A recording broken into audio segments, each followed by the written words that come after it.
या ठिकाणी उपस्थित असलेले माझे जुने सहकारी अरुणराव माने साहेब, परत आंचलकर साहेब, परत साळुंगे साहेब, हे सगळे माझ्यासोबत काम केलेली मंडळी आहेत.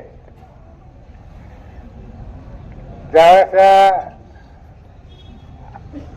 1984 सालीमध्ये मी अकोलचा पहिल्यांदा सरपंच झालो, त्यावेळेस अकोल 2 वाड्याच्या मध्ये होतो. एक पूर्वेचा वाडा व्यंकटराव मान्य पटेल नगरचा तिथला, आणि दुसरा बाजार तळाच्या जवळचा. महावीर स्तंभ हा अकलूजच्या बाहेर होता. त्यावेळेस अकलूजचं पाणी पुरवठा योजना सुरू करत असताना तुम्हाला कोणाला माहीत नसेल तर शेतीची विहीर होती बघा, पंढरपूर नाक्याजवळ, जुन्या लोकांना माहीत असेल तर त्या शेतीच्या विहिरीवर पाणी पुरवठा योजना चालू करायचं लोकांचं म्हणणं होतं.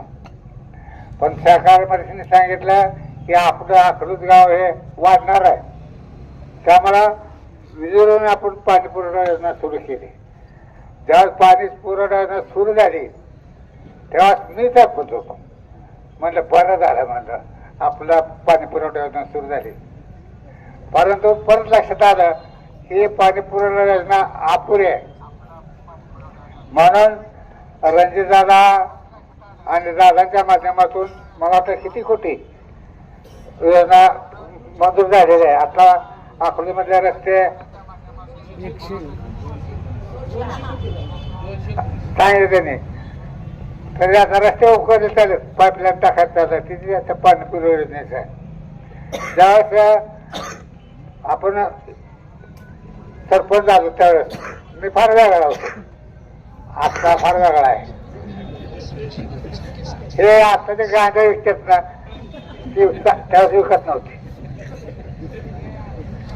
सगळं बंद होतं, सगळं 2 बसलं. परंतु निश्चितपणे दादांच्या मार्गदर्शनाखाली आपण काम करत असताना गावाचा विस्तार होणार आहे हे लक्षात घेऊन अनेक योजना राबवल्या. आत्ता जो बायपास झालाय अकलूजचा, तो बायपास दादाचे मित्र विजय तामाणे यांची जमीन जाणार होती. विजय तामाणे मागे लागले होते की माझी जमीन काही घेऊ नका, पण दादाने कुठल्या मला याचा न ठेवता बायपास केला. आणि आज बायपास केल्यानंतर आज अकलूज इकडं 5 किलोमीटर, तिकडं 5 किलोमीटर, याशिवाय नगर एक झालं. त्याचप्रमाणे आपण जर बघितलं तर अकलूजमध्ये सर्वात मोठी अडचण सर्वसामान्य नागरिकांची होती, सर्वसामान्य व्यापाऱ्यांची होती. त्यावेळेस ग्रामपंचायतीच्या माध्यमातून, शिक्षण प्रसार मंडळाच्या माध्यमातून, त्याचप्रमाणे कृषी उत्पन्न बाजार समितीच्या माध्यमातून आपण गाळे बांधले. 2700 गाळे, 2700 गुणिले 3, एका घरात 1 मालक आणि 2 कामगार, असे जर किती झाले? 8000 लोकांना, परिवारांना धंदा व्यवसाय उत्पन्न झाला. त्याचप्रमाणे आज आपण शिक्षणाला बघितलं तर मेडिकल कॉलेज आपण चालू केलंय, तेवढंच राहिलं होतं. आज शिक्षण प्रसार मंडळाचे जवळजवळ 2000 विद्यार्थी, माझे विद्यार्थी हे अधिकार पदावर आहेत. खेळामध्ये देखील आपल्या विद्यार्थी पुढे आहेत. आज आपण हे काम करत असताना भविष्याचा विचार करून प्रत्येक योजना राबवलेल्या आहेत. आता सयाजीराजे, तांबोळी सगळे आपले 27 उमेदवार निवडून येणार आहेत, त्यामध्ये काय अडचण नाही. फक्त मला एक विनंती करायची आहे, माझ्यासमोर उभा राहिलेले जे 20 ते 30 वर्षातल्या तरुणांना तुम्ही आत्ताचा विचार करू नका. पैसे वाटले तरी विचारू नका, ते पैसे तर तुम्हाला गांजा देतील. आम्ही गांजा देत नाही, आम्ही दूध देत असतो. तर त्या लक्षात घ्या, पुढच्या भविष्याचा विचार करून त्यांच्या मागे जाऊ नका करून म्हणजे 30 वर्षाच्या पुढची माणसं हालत नाहीत, अजिबात हालत नाहीत. ती सगळी जागावर आहेत. आणि मला वाटतं 80 सालापासून त्या अकलूत निवडणूक काम मी करत आलेलं आहे. मागच्या 10-15 वर्षापासून निवडणूक कामात मी थांबलेलं आहे, मुलांच्यावर सोपवलेलं आहे. अकलूतला एक येडा आहे अकलूत. पहिला माकड होते अकलूतला, पहिला अकलूतला माकडाचा अकलूत म्हणून ओळखतात. मी सरपंच झालं, माझ्याकडे इथलं पेठेतली सगळी माणसं आली. आम्हाला दादा माकडाचा लय त्रास होतोय. मग मी सगळी माकडं धरली, नरद्याची माणसं आणली बोलवून धरली आणि माकडं शिजत चांगलं सोडलं. तसे आपली सगळी अकलूजमध्ये सगळी माकडं आहेत. त्यांना माहीत आहे सगळ्याला की मोठ्या पाटील म्हणलं की हनुमानासारख्या वानरसेनसारखे सगळे खंबीरपणे उभं राहतात. आपल्याला आठवत आहे का की 1980 सालामध्ये, अरे आवाज काय झाला नाही, 1980 सालामध्ये आपण दादांना महाराष्ट्रातल्या 1 नंबरच्या मतांनी निवडून दिलं होतं. त्यावेळेस आपल्या तालुक्यामध्ये आपल्या ह्याच्यावर अडचण येते तेव्हा अकलूजकर ती छाती मोठी असते. आता मी मागचं काय काढत नाही, त्या बोर्ड साहेबांना थोडंसं वाईट वाटलं. परंतु 1962 सालामध्ये आपल्या अकलूजमध्ये वेगळं वातावरण निर्माण झालं होतं. काही माणसं आली होती आणि हौसाहेब वगैरे, परत महिला सुद्धा काट्या घेऊन गेली. एवढं प्रेम या अकलूजकरांचं आहे. मला वाटतं हे आपली काय बनणार नाही, कारण मला थोडंसं हे होत आहे.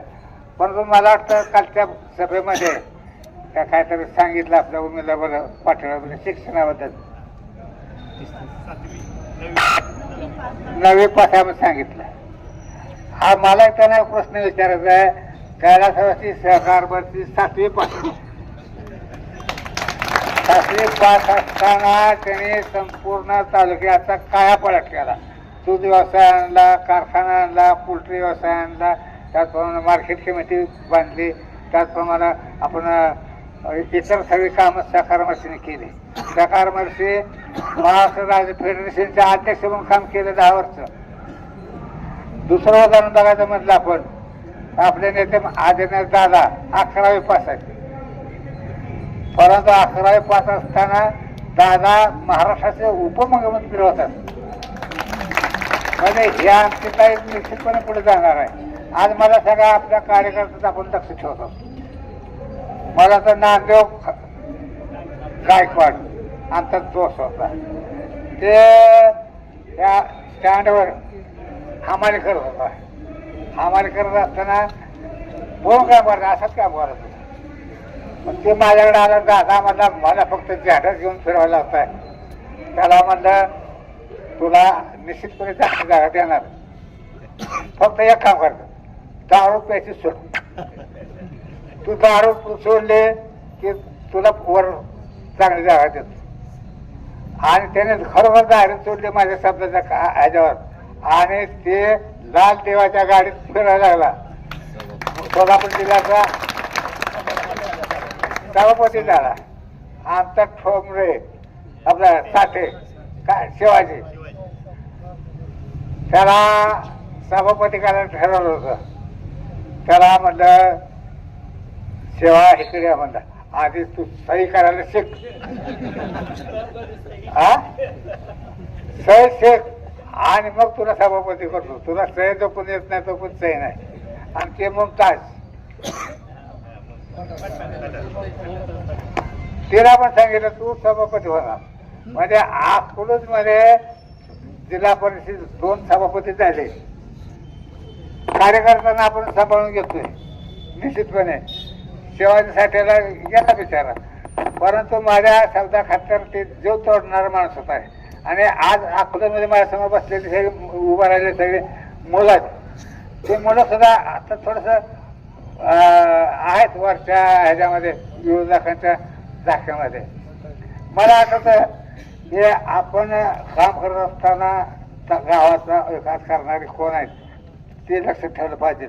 आज आपल्याला बघितल्या मागच्या भाषणामध्ये काहीतरी बोलतोय, काहीतरी येडं दीडशे.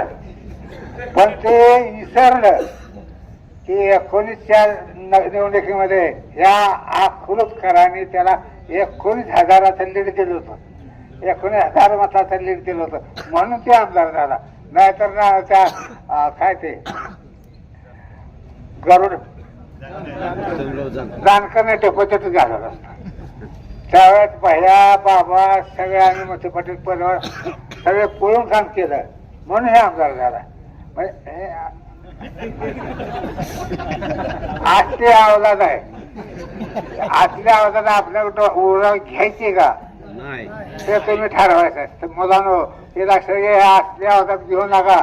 ते आल्या की कार्यक्रम करणार आहे. आणि महत्वाचा मुद्दा, अत्यंत महत्वाचा मुद्दा की 80 सालाचा 50 सालापासून 100 सालापासून अकलूज गाव हे गुण्यागोविंदानं नाचतंय. आपल्या गावामध्ये कुठलाही जातीभेद नाही. इथं ही मंडळी जातीभेद करायला मागं पुढं बघत नाहीत आणि टांगड्यावर पण करायला भेट नाहीत. मला वाटतं त्यांनी लक्षात घ्यायला पाहिजे रामनं की 19 सालामध्ये आम्ही एवढी मदत केली. आज त्या श्रीकृष्णाची कथा ऐकली असेल तुम्ही सगळ्यांनी की श्रीकृष्णाचा मामा काय कंस मामा. कंस मामाला त्याच्या स्वप्नामध्ये श्रीकृष्ण दिसायचा. तसं ह्या रामच्या स्वप्नामध्ये मी आणि सायजी त्याला दुसरं काय दिसतच नाही. त्याला विसरला ते 19 सालामध्ये मी त्याला मदत केली सांगितलं नाही. आणि दुसरं सांगतो, सांगू का, निवडणुकीच्या आधी 8 दिवस आपण लोकसभेची निवडणूक लागली आणि तेव्हा आपण जानकर साहेबांची मदत केली. जानकर साहेब माझा कट्टर होतो. कट्टर आमचं पद त्याला अडचणी जाण्याचं कारण म्हणजे 30. पण भया मला म्हणला दादा तुम्ही होय म्हणा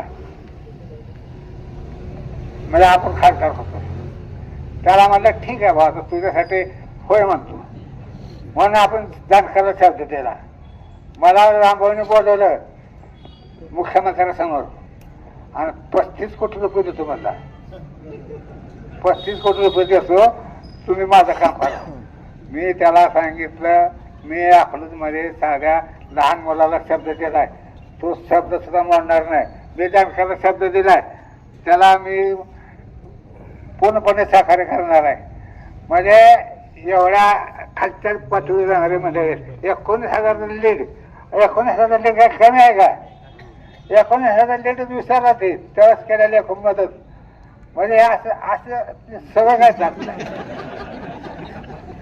सर्व मुलांना मागच्या लक्षात घ्या, हे लक्षात घ्या, हे बुलथाप मारणारी मंडळी आहेत. आता येतील परत येणार नाही. आज आमच्यातली काय मंडळी गेले तिकडं. पहिलं सगळं आले म्हटलं की असे करायचे, आता हीच असे करते म्हणजे खाली वागतात. अरे तुम्ही स्वाभिमान बाळगा.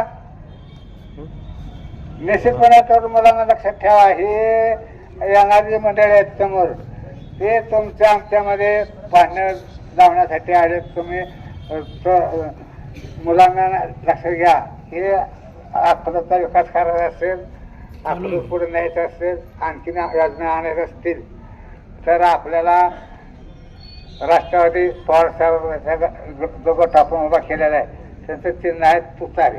आज आपण सांगितलं की साईराजे आणि तांबोळी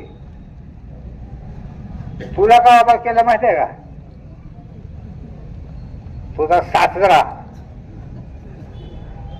तुझा सासरा माझा दोस्त होता, पाणी विकत होता, रोज पाणी घेऊन होता म्हणून तुला ते उमेदवारी दिली. ते बाकी सांभाळायचं सगळं, ते तुमची काळजी गेली बिली सगळे. म्हणजे आपल्या काम करणारे माणसं हे आपल्या जाऊ समोर असतात आणि अकलूजमध्ये निश्चितपणे काम करणाऱ्या माणसाला संधी मिळत असते. काम करणाऱ्या माणसाला संधी मिळत असते. लक्षात घे. आज का ते काय कारणामुळे मग राहिलं असते कधी ना कधी मिळते. आमचं नामदेव माझ्यावर भांडत होता पण ते जिल्हा परिषदेचा आज हे झाला, सभापती झाला, लाल दिवाच्या गाडीत नाही आला. माझ्याकडे आला तांबड्यात देवा पडला यायला म्हणलं आम्ही कधी बसलो ना तांबड्या गाडी आणि हे बसलो आणि ते मुमताज हे तर दोन हे आहेत. मला वाटतं एक पहिला मी इथे येऊन बसायचं सारखं आरमाने दुकानात त्यावेळेस इथं भाजी मंडीमध्ये आले आणि सर आपले काय ते नाव दादा हे महिला श्यामलताई ती आली माझ्याकडं. दादा तुम्ही आमच्याकडे काय बघता का नाही म्हणलं काय मागायचं म्हणलं ते मला म्हणले की आम्ही ते बाजार घेतो रस्ता माळवर घेतो ते रोज 2000चं माळ वाजते आमचं आणि ती घेतो आम्ही खाजगी सावकाराकडून आणि ते येताना 2,500 रुपये देतो. आमचा मिळणारा फायदा तिथंच जातो. बरं म्हणलं ठीक आहे म्हणलं. त्यावेळेस आपण किती दिलं माणसं 4.5 लाख रुपये त्यांना तिथल्या तिथे देऊन टाकलं. ते म्हणलं हे 4.5 लाख फक्त मला वर्षाने द्यायचं माघारी. उसणं नाही उसणं देत होतं मला. होय म्हणलं सगळ्या पण एकाने पण देत नाही मला.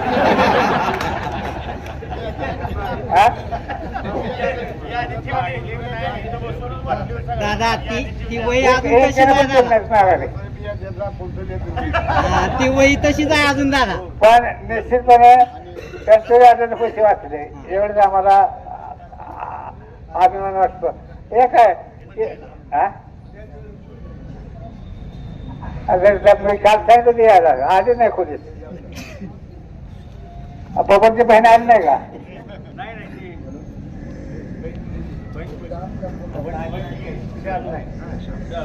ते म्हणजे एक आहे की जाणीव आपण ठेवत असतो. मला आठवतं की त्या करोना आला आपल्याकडं. त्या करोनामध्ये आपल्या अकलूजमधील हातापोट असणाऱ्यांचे फार मोठी अडचण झाली. त्यावेळेस आपण अकलूजमध्ये घरटी म्हणजे आर्थिकदृष्ट्या दुर्बल असलेल्या सगळ्या घरचे लोकांना किती पुरवल्या त्या सगळा कारखाना शिक्षण प्रसारण मंडळ प्रताप खडामाळ्या त्या वतीनं 24,000 किट आपण पुरवल्या होत्या. त्या विकासनगरमध्ये सगळीकडे पुरवल्या होत्या. म्हणजे ही जाणीव ही आपल्या तरुण आपल्या नेते मंडळीला आहे आणि ही जाणीव परत येणार नाही. हे असे करणारे मंडळी परत येत नसते. 3 तारखेनंतर येत नसते आणि आपल्याला आपली माणसं तिथं पाहिजे. आणि हे आमचं येड आहे. घरी येतं उशिरा करतं काय तिथं होतं का नाही कोणाचं मला पण माहिती नाही. ते आहे त्याच्या आजी सारखी काळजी करते. म्हणजे लोकांच्या सेवेला वाहून घेतलेला माणूस आहे. त्याला त्याचे हात तुम्ही बळकट करा पाहिजे. त्याचे हात बळकट तुम्ही केले पाहिजेत. बाबाचे हात बळकट तुम्ही केले पाहिजेत. आणि येत्या 2 तारखेच्या निवडणुकीमध्ये आपण तुतारीचे चिन्ह घेतलं पाहिजे. शिक्षणाला काही महत्व नाही. साहेब 7वी पास होते, दादा 11वी पास होते, वसंत दादा 7वी पास होते. तरी देखील हे पुढे गेले आणि त्याचं काय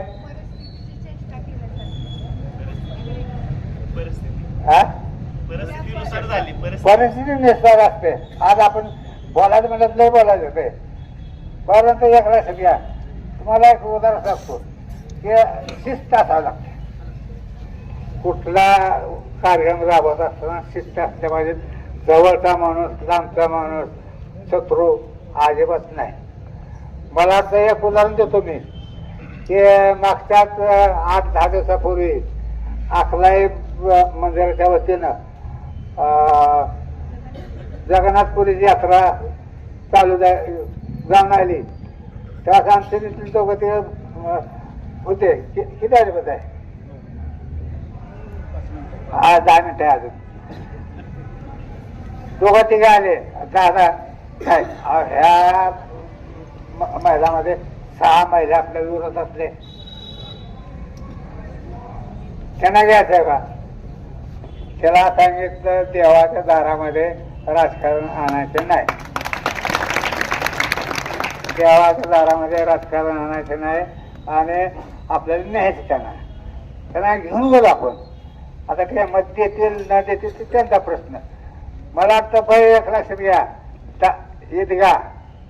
ईदगाची जागा मी दिली तुम्हाला, ईदगाची जागा मी दिली नाही तर ईदगाची जागा नव्हती.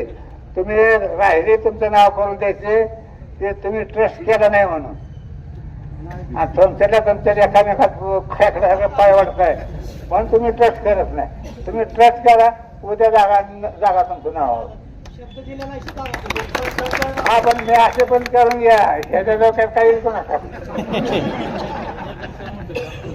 ह्याच्यापेक्षा मोठं काम होणार. हा ठीक आहे ना, म्हणजे दिल्या शब्द आपण पाळत असतो.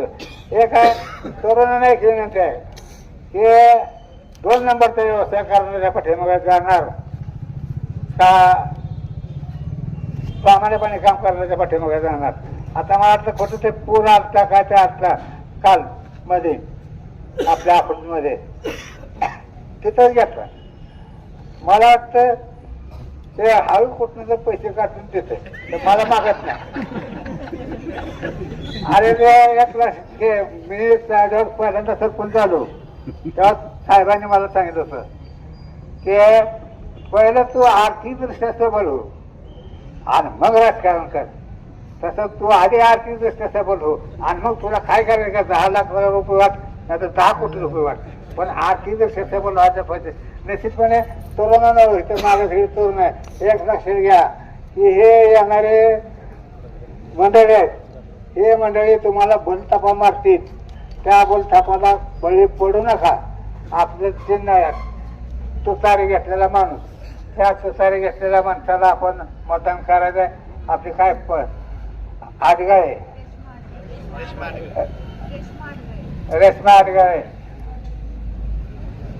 तिला चांगल्या भरघोस मतदान करायचं. आत्ता आपण जर बघितलं तर विरोधकाने त्यांची 26 उमेदवार वाऱ्या सोडले. काय करायचं तिकडे करा, फक्त एकच शिक्षा मागते, एकच शिक्षा मागते. आणि ऑफिस कुठे केले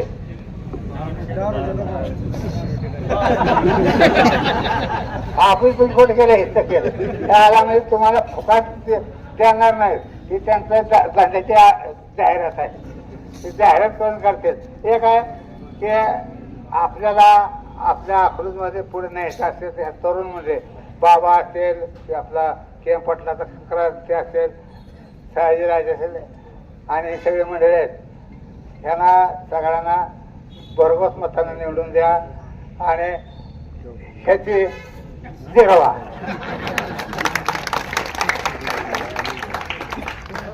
अरे तुझं हसते नरसाळे हे लक्षात घे, हे तुझ्या गल्लीतली जबाबदारी राजावर नाही तुझ्यावर. तिथनं तक्रार आली की तुझा राजीनामा. आमचं चाललं होतं, माझ्या मनात होतं आमचा चौधरी काय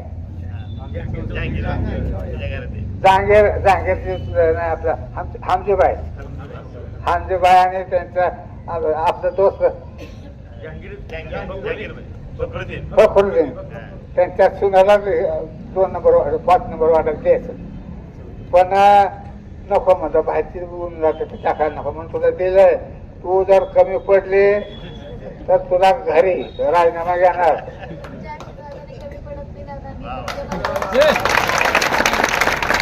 हे मला नको सांगू, तुझ्या मतदाराला सांग, तुझ्या मतदाराला सांग की तुम्ही काम करणार आहे. आणि एक लक्षात घ्या की आत्ता दुसरं चिन्ह आलंय घड्याळ, ते घड्याळ तुमची फसवणूक करायला आलंय.